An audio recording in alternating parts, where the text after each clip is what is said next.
एनआयएचं पथक पहलगाम हल्ल्याचं रिक्रिएशन करणार। एनआयएचं पथक अत्याधुनिक उपकरणांसह बैसरण खोऱ्यात दाखल।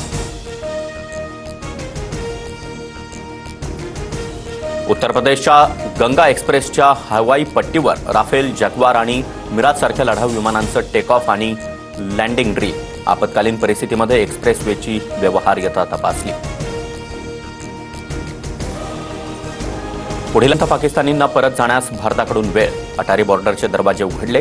पाकिस्तानी नागरिकांना परत पाठवण्याची प्रक्रिया सुरू। पहलगाममधील हल्ल्यामध्ये पाकिस्तानच्या कटाचे पुरावे मिळाले। बेताब व्हॅलीमध्ये दहशतवाद्यांनी शस्त्र लपवल्याचं तपासात उघड। एनआयए सूत्रांची माहिती। एनआयएकडून पहलगाम हल्ल्याचा प्राथमिक तपास अहवाल तयार। पाकवर सर्जिकल स्ट्राईक करण्यासाठी अमेरिकेनं भारताला ग्रीन सिग्नल दिला का, अशी चर्चा सुरू। भारतानं दहशतवाद्यांविरोधात ॲक्शन घ्यावी, क्षेत्रीय युद्ध भडकू नये याची काळजी घ्यावी, अमेरिकेचे उपराष्ट्रपती JD व्हान्स यांचं वक्तव्य।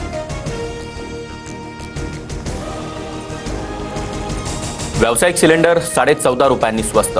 विमान इंधन दरामध्ये 4.4% कपात झाल्यानं खर्च कमी।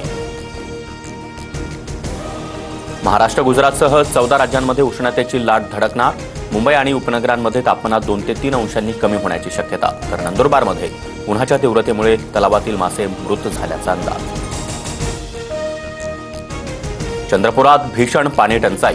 अनेक भागामध्ये टँकरनं पाणी पुरवठा। तर नाशिकच्या आंबेवाडीमध्ये तलाव आटल्यानं पाझरणाऱ्या झऱ्यातून महिलांना पाणी भरण्याची वेळ। दिल्ली NCRमध्ये अनेक ठिकाणी जोरदार वाऱ्यासह पाऊस। अनेक भागामध्ये पाणी साचलं। हवामान खात्याकडून दिल्लीला पावसाचा रेड अलर्ट। IPLमध्ये आज गुजरात विरुद्ध हैदराबादची लढत। स्पर्धेतील आव्हान राखण्यासाठी हैदराबादला विजय आवश्यक। तर टॉप 4 मधील स्थान टिकवण्यासाठी गुजरात मैदानात उतरणार।